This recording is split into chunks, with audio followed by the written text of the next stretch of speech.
At the edge of the woods in the peaceful land of Astoria, two young travelers and their ghostly friend, who only they could see, quietly discussed their plans for the night. "A storm's coming," Nixley said. "You two had better get into a town, quick." "How about that one?" Errol asked. "I'll go anywhere as long as I can stay warm," Arena exclaimed. Their plans finalized, Errol, Nixley, and Arena hurried to the village in the distance, the little town of Trickton. As the first few drops of cold autumn rain fell, the threesome finally reached the town. "Phew, we almost didn't make it." "Nixley, which way's the inn?" Errol asked. "That way," Nixley answered. Let's go, I hate being wet," Arena complained. The three tired friends straggled into the nearest inn and unloaded their belongings.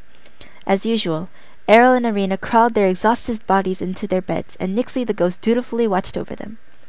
"Good night, Nixley," Errol and Arena said. "Good night, children," Nixley responded. Meanwhile, the traveler's presence in the village did not go unnoticed. Next to the stench-filled town sewers, the thief of Trickton paced back and forth. "This is such a great chance. I'm sure I could get so much money if I sold their stuff.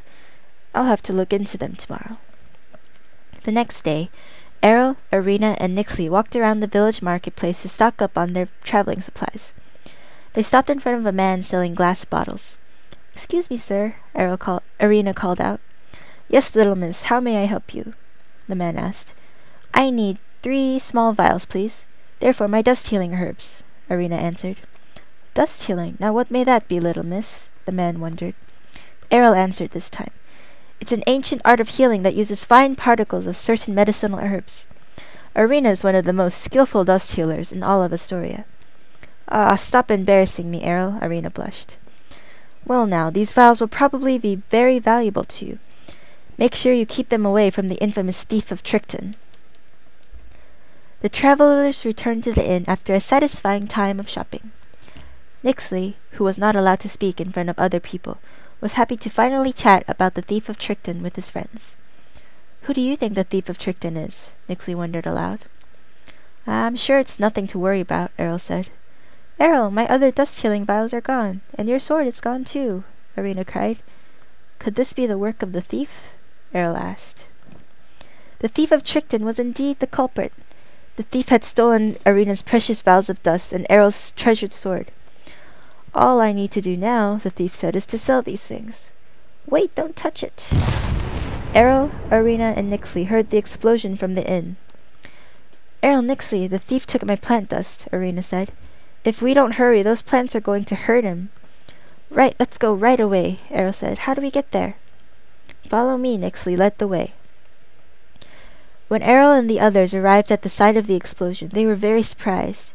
"You're the thief of Trickton?" Errol asked. "Why, you're a girl."